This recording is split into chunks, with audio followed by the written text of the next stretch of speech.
좀 전에 그 주보 광고하면서 성경을 이제 17독 남았습니다. 그런데 참 올해는 달성이 될 것 같아요. 여러분 모두 열심히 성경을 우리 성도들이 심히 정말 읽어주시기 바랍니다. 그런데 성경을 읽을 때요 걸림돌이 참 여러 가지가 있어요. 이 성경을 평생 일독도 못했다라고 말하는 사람들이 교인들 가운데 부지기수거든요. 상당히 많습니다. 일독도 안 한 채로 그냥 예수 믿고 죽을 때까지 이렇게 가는 사람 있어요. 이게 왜 그렇게 중단이 되느냐면요, 뭐 여러 가지 요소가 있지만 보세요. 성경을 읽다 보면 이거 같은 내용이잖아. 이거 마태복음에서 읽었는데 뭐 요한복음에 또 나오네. 이게 뭐야? 이게 또 누가복음에도 나오고 마가복음에도 나오고 여러 가지 그 중복되는 내용들이 나와요. 제일 많이 중복되는 게 뭐냐? 신약 성경에 예수님이 십자가 그는 4번 다. 그리고 그 계시록에도 계속 여러 번 나옵니다. 부활, 승천, 그리고 예수님이 다시 오실 것이다. 이런 이야기들은 자꾸 나와요. 근데 그것은 자꾸 나와도 우리의 구원에 관련된 내용이라 괜찮아요. 그런데 그렇지 않은 반복되는 사건 중에 가장 대표적인 것이 오늘 우리 자매님이 나와서 읽어주신 내용이 아니라 그 내용 비슷한 내용, 소위 오병이어라는 사건이에요. 물고기 2마리와 보리떡 5개로 오병이어로 수많은 무리를 먹이셨다. 근데 오늘 이 자매님이 나와서 읽은 내용, 이것도 뭐지? 그 오병이어는 뭐고? 오늘은 내용은 아주 비슷합니다. 사람들이 많이 모인 데서 먹을 것이 없는데 예수님께서 이렇게 떡을 나눠주시고 흩어지신까지 거의 비슷해요. 거의. 아예 같아. 그런데 조금 달라. 뭐가 달라요? 오병이어가 아니라 오늘은 칠병이어예요. 이어까지는 같아. 근데 그 병에 오병이어 사건이 마태복음, 마가복음, 누가복음, 요한복음에 다 나오죠. 그런데 이 칠병, 보리떡 7개를 가지고 그리고 물고기 2마리로 많은 무리를 먹었다. 기적을 베풀었다. 이거는 마태복음과 마가복음 두 곳에 또 나옵니다. 뭐지? 성경을 읽다 보면 그럼 이 칠병이어는 또 뭐야? 이거 뭐가 다른 내용이니까 있겠지? 맞아요. 다른 내용이에요. 근데 어떤 사람은 그게 그건데 그냥 휩쓸렸겠지. 그건 절대로 아니라는 거. 분명히 다른, 완벽하게 시간, 장소, 그 내용 모든 것이 다른데 이런 차이가 있습니다. 모든 것이 다르지만 연관은 또 있어요. 예를 들어서 이런 거죠. 오병이어, 보리떡 5개와 물고기 2마리로 수많은 사람을 먹였단 말이에요. 그러고 나서 예수님은 제자들을 흩뜨리시고 배를 제자들을 태워보내서 그 호수 건너편에 가시고, 예수님도 이제 뒤따라 가시고, 그 동네에서 사람들하고 이야기하고 이러다가 이렇게 다니다가 이제 오늘 읽은 말씀, 이 칠병이어 사건이 일어난 또 완전히 다른 동네가 나온 거예요. 거기서 비슷한 역사가 일어났던 거죠. 아주 가장 뚜렷한 차이는 저쪽은 오병이어고 이건 칠병이어잖아. 맞아. 그런 그 보리떡의 개수만 다른 게 아니라 그 역사를 일으킨 장소가 완벽히 다른데, 오병이어 사건은 유대 광야, 이스라엘 유대 광야 그 호수가에서 일어난 사건이고요. 지금 이 칠병이어라는 거, 오늘 읽은 이 자매님의 읽은 이 말씀 칠병이어는 이스라엘 경내 밖이에요. 오늘 세계 지도를 통해서 볼 때는 어디냐? 여러분 이스라엘에 이렇게 보면 이 요르단 강이라고 있어요. 요르단 강 이쪽이 지중해 쪽이 오리지널 지금 우리가 알고 있는 이스라엘입니다. 땅입니다. 성경 기록 당시에도 그랬고요. 그런데 요르단 강 이쪽 동쪽 여기는 지금 현재 국명이 요르단이에요. 그 나라 이름이. 근데 예수님 당시에 이 칠병이어 사건을 일으키신 곳이 곧 요르단입니다. 그 지역. 그 당시도 이스라엘이 아니었어요. 그 당시도 이름이 대가볼리라고 해서 10개의 마을이 모여져 있다 해서 대가볼리, 데카라고 하는 것은 그 열이라는 뜻이고 볼리는 오늘날의 폴리스, 이 지역이라는 뜻인데, 그러니까 10개의 고을을 텐 폴리스죠. 맞아요. 그러니까 그런 그 대가볼리 지역이어서 완전히 이방 지역이죠. 오병이어는 유대 지역, 칠병이어는 이방 지역에서.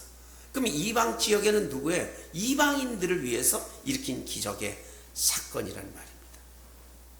자, 오늘 32절에 보면 예수께서 제자들을 불러서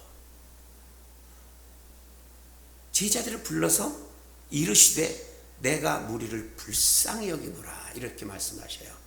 오병이어 사건 때하고는 완전히 다른 건데, 오병이어 사건 때는 예수님은 그냥 가만히 계신데 제자들이 먼저 와서 선생님 이 사람들 배고파서 어떻게 하죠?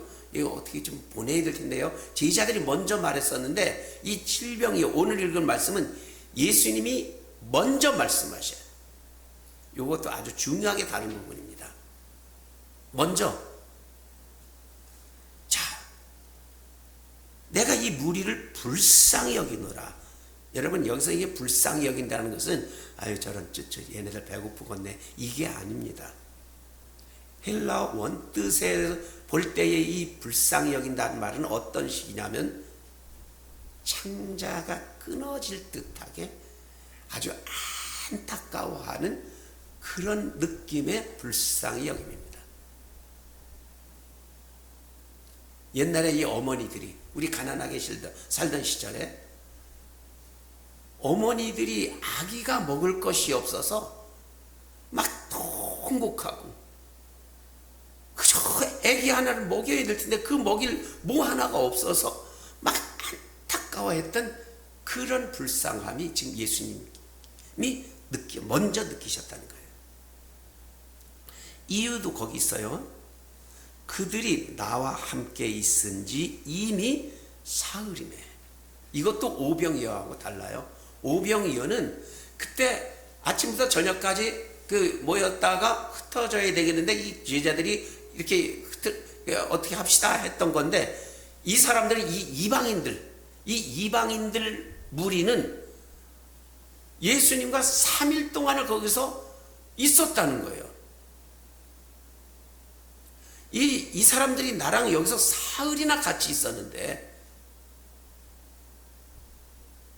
이제 이 사람들을 그냥 돌려보내면 이 사람들 길에서 쓰러질까 내가 걱정한다. 예수님이 아주 인간애적인 모습을 지금 보이시는 거죠. 자, 그 사람들은 왜 그렇게 모였을까? 이방인들이 거기서, 그것도 집에도 가지 않고 사흘씩이나. 여기에는요 지금 예수님이 그렇게 불쌍히 여기실 만한 사람들이죠. 자, 아까 말씀드렸잖아요. 오병이어 사건과 지금 이어진 사건이라고 그랬죠. 잘 들어보세요. 자, 바로 이웃 나라라 그랬죠. 바로 이웃 나라 거기서 가까운 지역에서 사람 입소문이 났던 거예요. 야, 거기서 유대 광야에서 이러이런 어마어마한 이 보리떡 5개 물고기 2마리로 이런 사건이 벌어지고 그 다음에는 이러이런 병자가 일어나고 고치움 받고 귀신이 떠나고 어마어마한 사건이 계속 지금 일어났대. 근데 그 양반이 사람들이 오는 것을 싫어해서 저쪽으로 지금 마치 도망 다니듯이 이렇게 다니는데 그때마다 이 살고 싶은 사람들, 귀신 들린 사람들, 병자들이 어마어마하게 따라다녔는데 다 고친대. 그때 핸드폰이 없던 시대인데 정보력이 굉장히 지금과 다른 시대에 벌써 그 소문이 그 지역 밖으로, 요단강 저쪽으로 어마어마하게 퍼진 거죠. 예수님은 피하실 수가 없었던 거예요.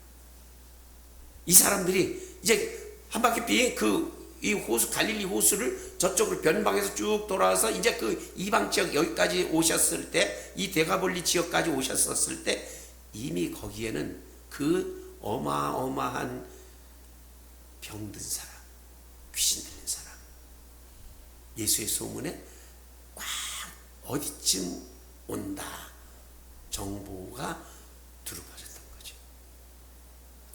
이 사람들 먹을 걸 다 준비해 온 거예요. 바리바리 다 싸들고 와서 어느 정도는, 그래도 어느 정도는 먹을 걸 들고 왔는데 예수님의 말씀이 계속 이어지고 예수님의 그 어떤 그 역사가 계속 하니까 이 사람들이 하루, 이틀, 3일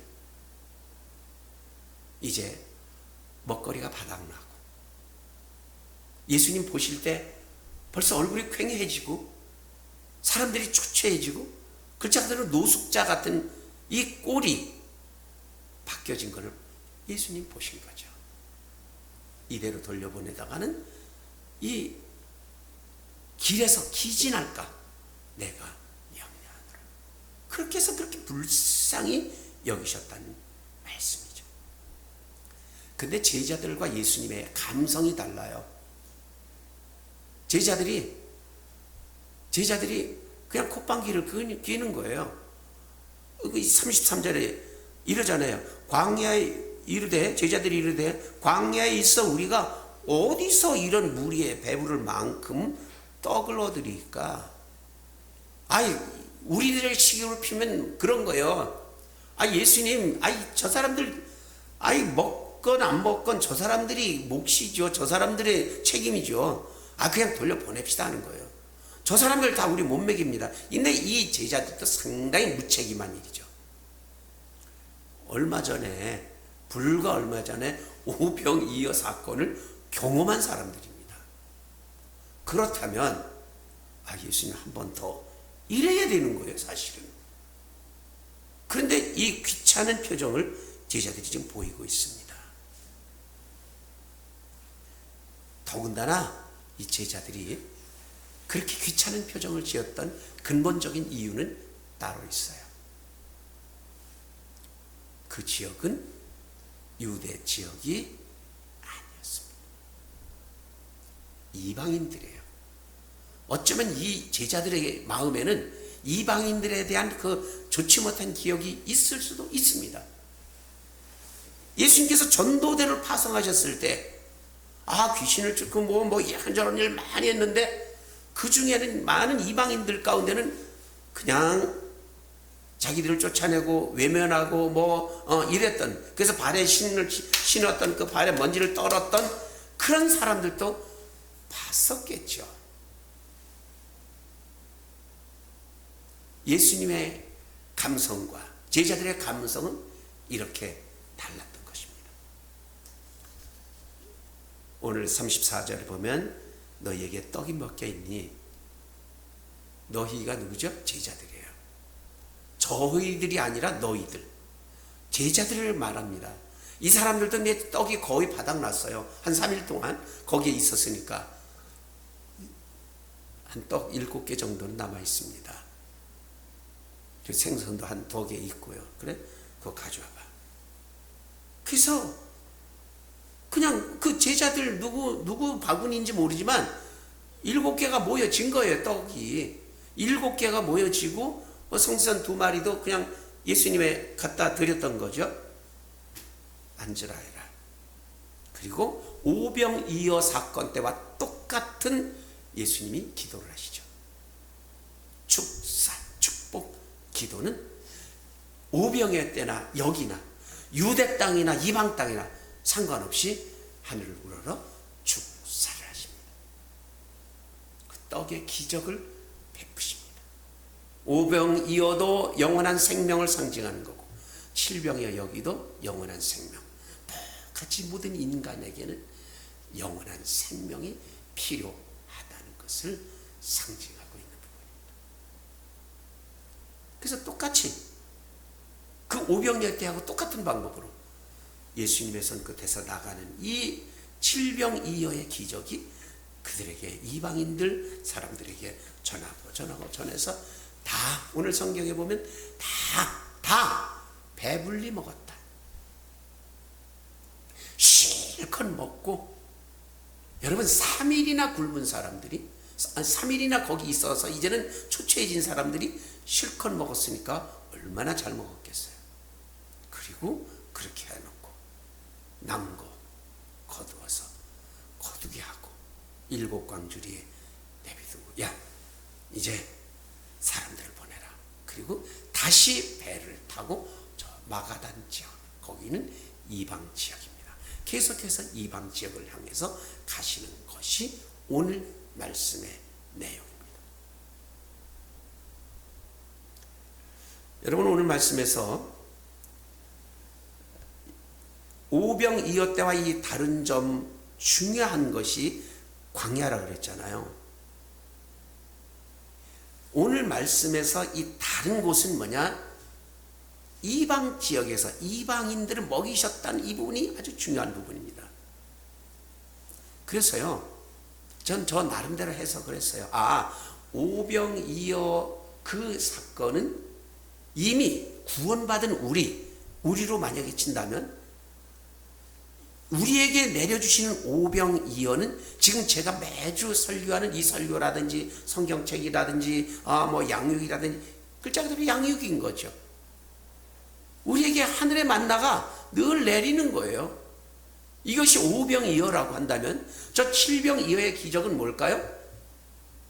우리 매주 목요일마다 나눠주는 건빵전도, 예수 믿으라고 전해주는 것, 유튜브로 전도하고 말씀으로 전도하고, 어쨌든 저 세상 밖에도 교회 아닌 저쪽 이방이라고 여겨지는 영적 이방인 저곳에도 예수님은 불쌍히 여기시고 거기에서도 구원받기를 원하시고 예수님은 거기에도 기적을 베풀고 싶어 하신다는 전도, 우리에게는 양육, 그쪽은 전도 필요한 거죠. 이방 지역이든 세상이든 교회든 우리 집 안방이든 공의 예수님께서는 똑같이 불쌍히 여기십니다. 저쪽이나 이쪽이나 우리도 하나님 앞에는 그저 불쌍한 영혼이라는 거, 우리에게 떡이 필요한 존재라는 거, 우리도 굶주렸다는 거, 우리도 예수 떠나서 저쪽으로 가다 보면 그냥 길에서 쓰러질지도 모르는 약한 인간이라는 사실이 공통점입니다.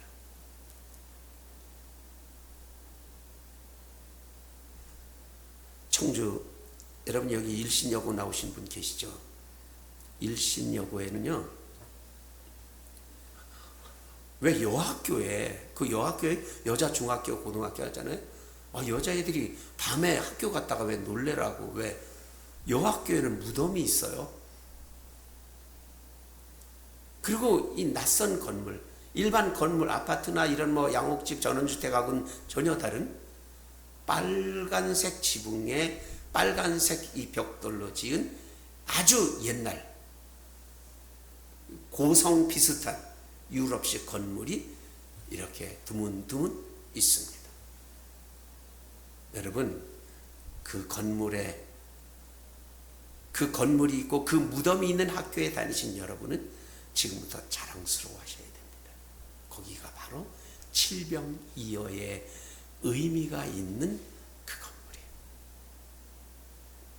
프레데릭 밀러라고 하는 사람이 지금부터 120여 년 전에 한 미국인 목사가 거기에 와서 열심히 칠병이어 사건을 일으키다가 죽어서 묻힌 무덤이 바로 그 무덤이고, 그 사람이 살던 집이 바로 소위 양관이라고 별명이 붙여진 그 건물.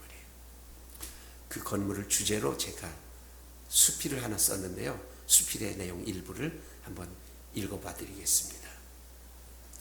26 피 끓는 청춘에 배 타고 수십 일의 여행 끝에 태평양을 건넜다. 당시 서양인들을 전혀 보지 못했던 조선인들의 곡해로 그들을 향한 시선은 살벌했다. 야소교, 이거 예수교예요. 야소교를 전하는 양귀들이 조선 사람들을 후려다가 엽기적으로 어떻게 한다는 풍문이 번졌던 때였다. 그는 밀러라는 자신의 이름을 조선인에게 친숙한 발음이 되도록 민노아로 개칭했다. 서울에서 태어난 아들은 8개월 만에 잃는 악상을 당했다. 36살 청주에 오던 해에 아들이 태어났으나 하루 만에 악상을 당했다. 이듬해에는 38세의 아내를 병으로 잃었다. 조선에 와서 두 아들과 아내를 먼저 앞세웠으니 그 가슴앓이가 어땠을까? 그러나 어떤 풍랑도 그를 삼키지 못했다. 재혼하고 계속 진행한 일들은 청주 충청 지역의 조선인들을 개화하여 교육하고 신학교를 세워 조선의 교회 지도자를 배출하는 일이었다. 그의 인생 후반에 또 상처, 부인을 잃는 일입니다. 상처하고 세 번째 혼인했다. 70평생 가운데 언어, 풍습, 문화가 완벽히 다른 한국에서의 45년. 두 아들과 두 아내를 땅에 묻는 고통이 어땠을까? 상상하기 어렵다. 민노아 선교사가 자기의 두 아들의 묘지가 서울 양화진에 있지만 자기는 청주 땅에 묻히고 싶다고 유언했다. 그 묘지가 처음에는 청주 어딘가 다른 데에 있었는데 이쪽으로 이장을 하기 위해 파묘를 할 때 보니 중절모랑 평소 입고 다니던 양복을 입은 채로 고요히 묻혀 있었다고 한다. 이 정도로 이 사람이 조선을 사랑했던 사람이에요. 그 마음속에 이 칠병이어를 나누셨던 예수님, 이 이방 땅의 영혼을 사랑하고 불쌍히 여기셔서 이대로 가면 죽을 것 같다라고 하는, 이 조선 사람이 죽을 것 같다라고 하는 그 간절한 마음으로 영과 육을 모두 구원하시려는 예수님으로부터 받은 마음이었겠죠. 이 사람이 전도만 열심히 한 것이 아니라 시를 그렇게 썼다 그래요. 그 시, 그 문장력이 대단해서 이 한국 사람의 친숙하게 잘 알아들을 수 있는, 이 미국 사람인데 한국 찬송가를 만들었는데, 이제 지금 제가 이게 찬송가 96장 이제 나중에 부르자고 말할 텐데요. 찬송가 96장은 예수님은 누구신가? 우는 자의 위로와, 그거 조금 이따 부를 겁니다. 주의 말씀 듣고서 준행하는 자는, 찬송 아시죠? 그 민노아가 작사한 겁니다. 마음 가난한 사람은 복이 있나니, 이것도 또 451장 예수 영광 버리사라는 찬송이 있고요. 588장 공중 나는 새를 보라. 6곡이 그 민노아의 작사한 찬송가 6곡이 지금 우리가 부르는 이 찬송곡에 수록되어 있습니다. 우리 한번 불러보겠습니다. 여러분이 찬송가를 찾으세요. 96장. 예수님은 누구신가?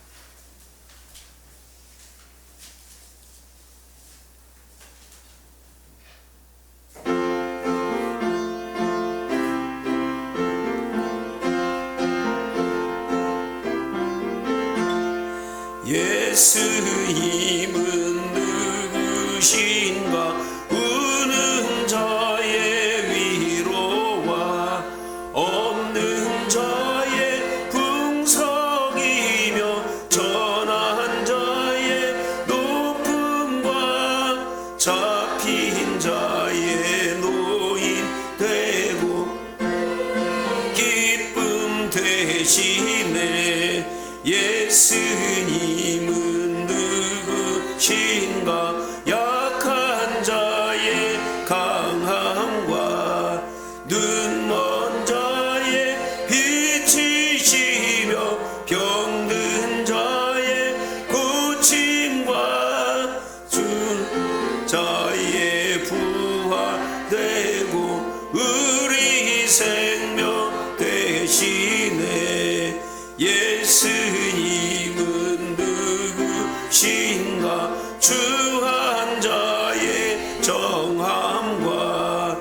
늙을 자의 생명이며 죄인들의 중보와 멸망자의 구원 되고 우리 평화 되시네.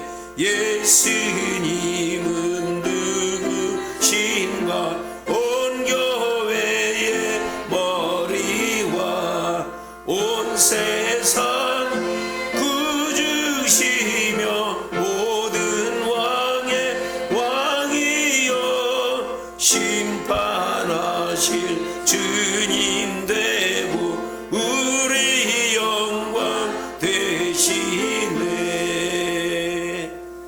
그렇습니다. 이 가사 전반에 흐르는 이 분위기는요, 예수님이 우리를 불쌍히 여기신다는 그 내용이에요. 민노아가 이 조선을 불쌍히 여기는 바로 그 마음, 칠병이어의 마음이죠. 좀 전에 우리 김연아 권사님 이렇게 필사하신 내용 말씀을 드렸는데요. 그것도 알고 보면 참 우리 김현아 권사님을 통해서 포도원 교회 전체를 참 긍휼히 여기시고 불쌍히 여기시는 그 마음이 여기에는 있는 거예요, 분명히. 이 권사님이 이제 그 투표에 의해서 이렇게 권사 이제 임직자로 예정이 되셨잖아요. 이제 임직을 받으셔야 되는데 좀 마음에 어려움이 많이 찾아오셔요. 어떡하나. 근데 그때 하나님이 주신 감동이라는 거죠. 이 마음의 그 어려움 속에 이 성경을 쓰면서 성경을 참 창세기부터 한번 써보자. 그 쓴 그 하나님의 말씀을 이 손끝으로 그냥 한번 제가 알기에는 우리 권사님은 그 전에 이미 컴퓨터 자판 이걸로 아마 워드로 창세기부터 계시록까지 한번 한 걸로 제가 알아요. 근데 이제 그거 말고 이제 내 펜끝으로 해보자.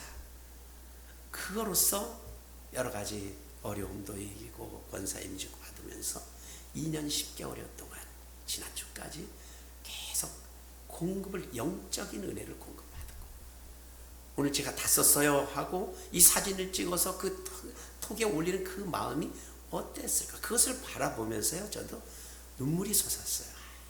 참 이 권사님에게 베푸신 이 은혜와 사랑, 정말 이 보리떡이 우리 성도들에게 모두에게 전해진다.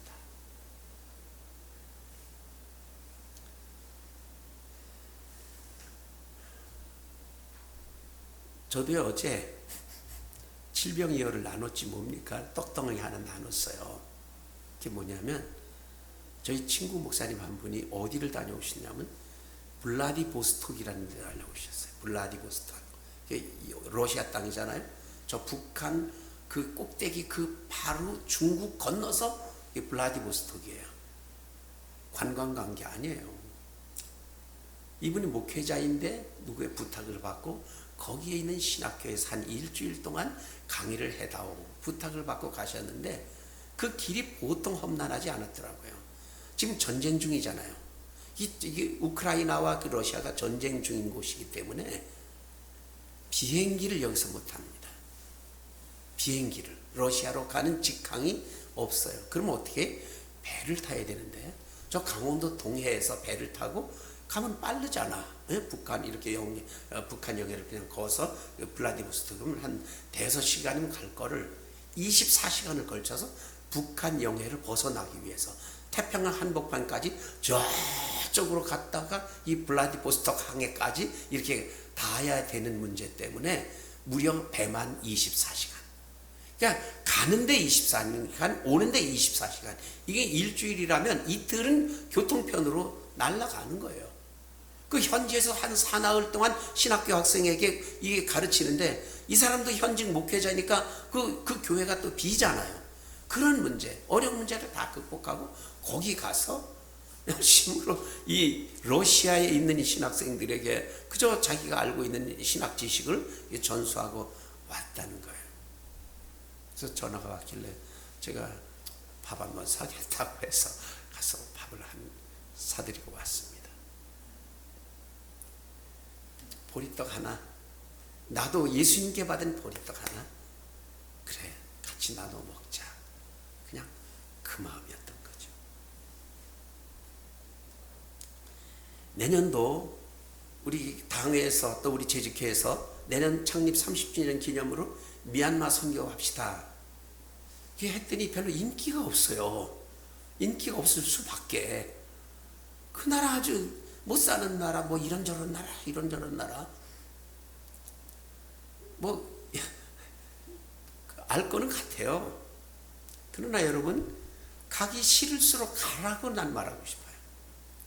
예수님이 유대에서만 오병이어를 한 게 아니라 영나라 칠병이어는 거기서 하신 거예요. 이방 땅에서 못 사는 사람, 핍절에 죽을 것 같은 사람한테 내가 못 견디겠다 하고서 예수님이 베푸셨거든요. 뭐 일본, 유럽, 뭐 좋은 나라 잘 다니세요. 그러나 그런 나라도 한 번은 꼭 우리가 가야 됩니다. 요금은 120만 원. 그리고 날짜는 3박 4일. 그리고 관광은 없음. 왜 가느냐? 거기 있는 불쌍한 영혼 때문에 그래요. 그 나라가 95% 이상이 불교국입니다. 그리고 그 미얀마는 곡창지대, 그 동남아에서 쌀이 제일 많이 나는 나라인데도 여러 가지 정치 상황, 뭐 이런저런 상황 때문에 경제가 그 많이 나는 쌀을 오히려 못 먹고 있어요. 이 경제가 엉망이고 정치가 엉망이다 보니까 경제가 피폐해져 가지고 어떻게 하냐면 아기들을 낳으면 그냥 버리는 것이 아니라 고아원에 맡기는데 그 고아원 원장이 다 누구냐? 중들이에요. 불교가 95% 이상이니까 웬만한 사회복지단체, 뭐 고아원 이런 건 전부 다 이 중들이 차지하고 있어요. 그럼 중들이 다 그 아이들을 모아놓고 어떻게 하느냐? 먹여주고 재워주고 하는 거죠. 먹여주고 재워주고 가르쳐주고 교육시켜주고 그러다가 너 역시 이 절에 남아라. 그럼 거기 고아원에 왔던 아이들이 뭐 물론 다 사회 진출을 해서 다 불교적 생각을 가지고 평생 살지만 거기다 또 불심이 깊은 애들은 뭐가 되겠어요? 중이 되는 거예요. 한국 선교사들이 가서 그 모습을 보고 안 되겠다. 우리가 열심히 전도해서 우리가 고아원을 만들자. 절만 있는 게 아니라, 절에만 있는 게 아니라 교회도 있습니다. 여러분 예수님 믿고 구원 받으세요. 우리도 고아원이 있습니다. 우리 여기에도 보내주세요. 그렇게 만들어 놓은 고아원들이 상당히 많습니다. 거기를 가자는 거예요. 4박 5일은 바로 그런 데를 가서 아이들에게 뭐 먹을 것도 사주고, 거기 목사님들 좀 지원도 해주고, 필요한 물품도 대주고, 선교적 마인드를 다시 가지고, 칠병이어의 정신을 다시 가지고 오자는 말씀입니다. 그래서 창립 30주년 기념에 미얀마로 간다는 건 대단히 의미가 있는 거죠. 안 간다고 했다는 사람 꼭 가시기 바랍니다. 결론을 드립니다. 내가 무리를 불쌍히 여기노라. 오늘 말씀의 제목입니다.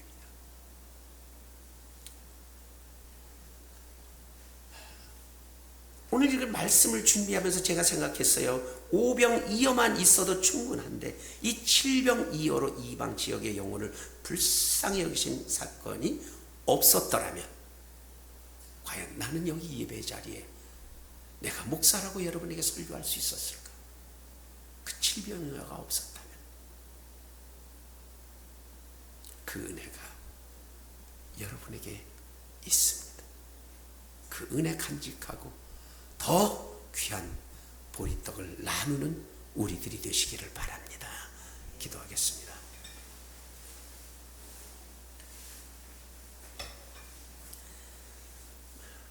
주님, 내가 이 무리를 불쌍히 여기노라. 주님의 긍휼지심은 오병이었대나 칠병이었대나 유대 광야에서나 이방 지역에서나 생명의 떡을 많이 나누시고 그들을 배불리 하셨으며 또 주님의 품으로 돌아오도록 외치셨음을 기억하나이다. 불쌍히 여기는 마음, 그 은혜로 오늘 우리가 여기 있사오니 또 그 마음 품고 민노아처럼 또 이 세계의 많은 선교사들처럼 열심히 나가서 전도하는 그 사람들처럼 그 마음으로 또 주님을 높여드리는 우리 삶이 되게 하여 주옵소서. 예수님 이름으로 기도드리옵나이다. 아멘.